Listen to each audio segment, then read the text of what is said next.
In this video, I'll be showing how to make a really good shop in Roblox Islands that you can get a lot of coins from fast, so make sure to subscribe with the notifications on for more Islands videos, and like the video. By the way, I was thinking of trading a whole bunch this week, and maybe on Saturday or Sunday, doing a really big build battle with like 100 people for 500 million coins, or however many coins I can get. But let's get into how to build the shop. So first, the most important thing is it being close to your spawn. Because if you have a shop and your spawn is like super far away from it, then no one is really going to be able to find it.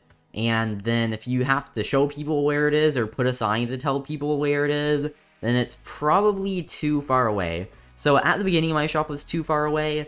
Then I made it so that my spawn is right here. You can only change where your spawn is if it's directly above your bedrock. So right here I put diamonds on my bedrock, and it just goes up to where the next floor of my base is. So whenever people spawn, they're gonna spawn all the way up here at my shop. So do this if your shop is above your spawn. If it's not, then just build your shop like around your spawn. You can place whatever blocks on top of your bedrock that you want to. Most people put glass panes or slabs, but you can just do whatever, and wherever that pole on top of your bedrock ends is where people are going to spawn. Then for the actual shop, if you have a lot of items, you should categorize things. So either put signs on the end of the line of vending machines. So like here I put the Christmas event and I have all of the Christmas event items. And then here I put the Halloween event, and I have all the Halloween event items. But you want to buy and sell every item, and of course you want to buy for less so that you can resell it and get more coins. But you're going to need to buy the items too so that you actually have the items to sell.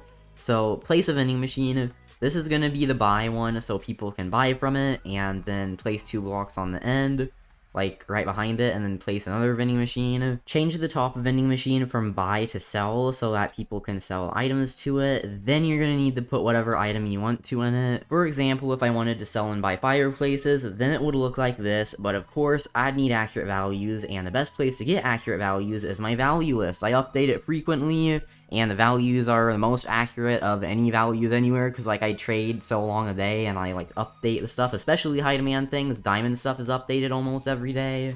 So yeah, check that out if you need values. But I recommend sell like around half as much as you buy.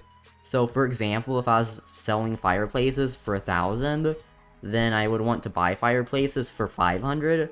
Or at most, maybe 600. Taxes actually aren't 10%, they're 20%. So what I mean by that is if you're selling something, then you lose 10% of the coins. So if I sold fireplaces for 1,000, then I'd get 900.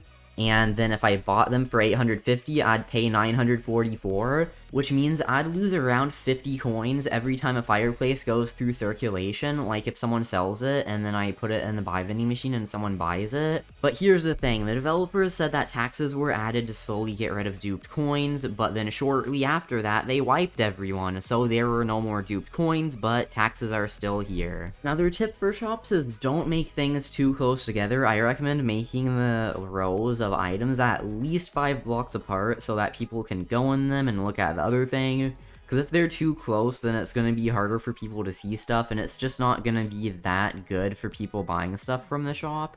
So try to make them spread out at least a little bit. Then it's also very important for people to know how to navigate your shop, like to be able to find things. So you could do this in multiple ways. Like for example, if you had a Christmas event area, you could put a snow globe somewhere near it, and then people would know it's the Christmas area, I guess.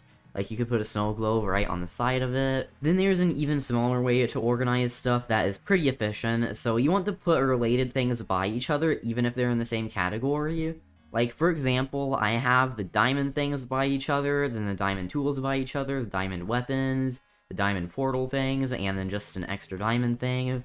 Then in the miscellaneous area, or other area, I have the crystallized stuff by each other, then the test items by each other, desert items by each other, trophies, and you just want to have items where, like, people are able to find what they want easily, because that means more trading. It doesn't matter that much how you categorize your shop, as long as it is categorized somehow, because if it's completely random, then people are going to be confused.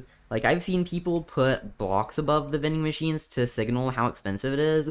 So if I sold something really cheap in these vending machines, I could put a grass block above it, And then you could put them all in the same area, like a cheap area, and then grass blocks are above the vending machines, then another area with iron blocks, then gold, and then diamond blocks for the really expensive stuff. I still recommend to categorize it by the type of item, because that just seems to work the best with shops. Like, my friend has almost 3 billion coins, and he has all the diamond stuff together, and kind of similar to what I have, except his base is like really big, and there are just things on the walls, and there are other areas, and it isn't just like a big open room like I have. Another thing I noticed, a lot of successful shops have an obby in them, and I don't know why. I guess it's so people can do something if they get bored at your shop, but I just recommend building a really small obby in your shop because it seems to be good. I guess people can pass the time if they're waiting for something to be restocked.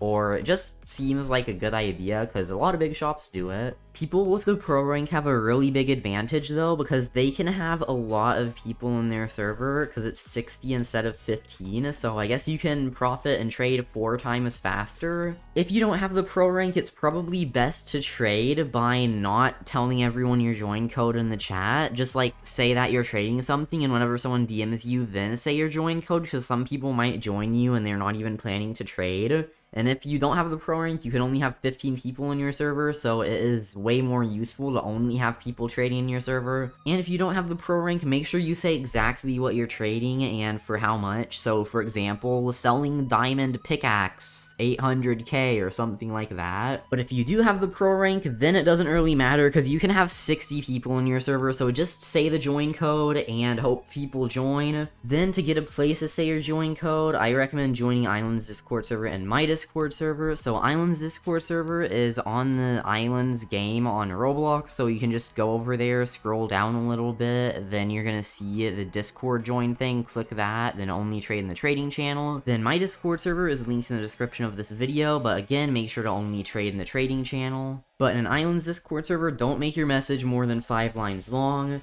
So I recommend to also block off the other areas of your base, either by putting the iron doors, because they're owner-only doors, or by just putting blocks to block them off. If your island is big, then some people might go to other areas and get lost, and if you have any auto farms, then some people might try to sabotage them by dropping things in them so that it doesn't work anymore. Because if you have an item that is not the item that the auto farm is farming and input-output chests, then if someone drops something in, then it's not really going to work anymore. Like, for example, I have a starfruit cake auto farm, and sometimes people put a whole bunch of iron ore in it. Like, I don't think anyone did it this time, but sometimes people just spam stuff in it, and then whenever the starfruit is full in that input-output chest, then the starfruit just gets deleted when it tries to go in and it doesn't pass through. Some people might no-clip through the blocks with a glitch or hack, so make sure to check your input-output chests anyways after having your shop open. I suggest to start out with a small shop, so maybe all diamond items, because those are doing pretty good right now, and then you can slowly expand and then add some high demand stuff like smelters, pink sticky gears, and just things that are being traded frequently, because those are the best things to profit off of. I just want to mention that I probably make more coins off of enchanted diamonds than I do all of the industrial stuff combined, so if you just want to trade high demand items, you're gonna make a lot of coins. But if you want to make a bit more, then you can make your shop really big. My value list has items marked as high demand, normal demand, and terrible demand. I recommend never trade items that have terrible demand. You're not going to make any coins off of them. You might make a very small amount, but it's not worth trading.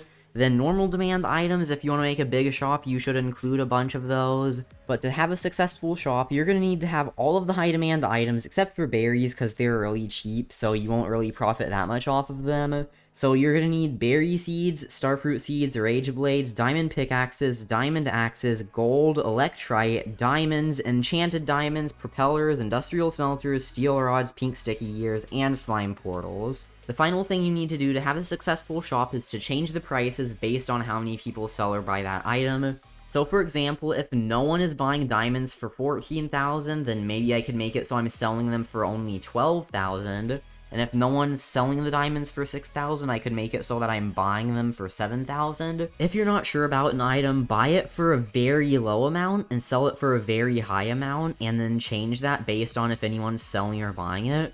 For example, I recently put randomizers in my shop, and a lot of people were selling them for 50,000, so I lowered it to 40,000. but no one was buying it for 150,000, so I changed it to 99,000. Make sure you're not using outdated prices though. Like for example, if you had a shop a few months ago and you came back to Islands but didn't change any of the prices, you would lose a lot of coins. Like a few months ago, bee jars were going for around 50,000 coins, so if you're buying them for 30,000 and then selling them for 75,000, then like no one's gonna buy them, but you're gonna lose a lot of coins from people selling them. The reason why trading terrible demand items is so bad is because no one really wants it, so it's gonna be very hard to resell it, and people are probably gonna sell it to you because no one wants to buy it from them, and you're just gonna lose coins, so it's not really worth it. Both milk and cheese are terrible demand items, and well, even though I've traded so many items when I had my island published, no one bought any cheese at all. Like, even if I make the price cheaper, they do, but people are selling cheese sometimes. Wait, no one even sold cheese either. But a lot of people sold milk because it's common, but it's terrible demand. One person bought one milk, even though I had a whole bunch sold to me, and the prices aren't even that bad. Like, I'm gonna lower this to 1,490. Another good thing in shops is to make it where, like for example, if you're selling something for 1 million, make it 990,000. Almost all grocery stores and online shops do that in real life, where instead of it being like $15, it's $14.99. I might do another how not to play islands video soon, because I do have some pretty good ideas, but that is going to be it for this video, so make sure to subscribe with the notifications on for more islands videos, like the video, join my Discord server linked in the description, follow my Twitter at Telanthric, use star code Telanthric to support my channel, and linked in the description is a guide called Roblox Islands Guide that has all my helpful islands videos on it, so if you need help with anything, then check that out because it's probably there, but I'll see you all in the next video.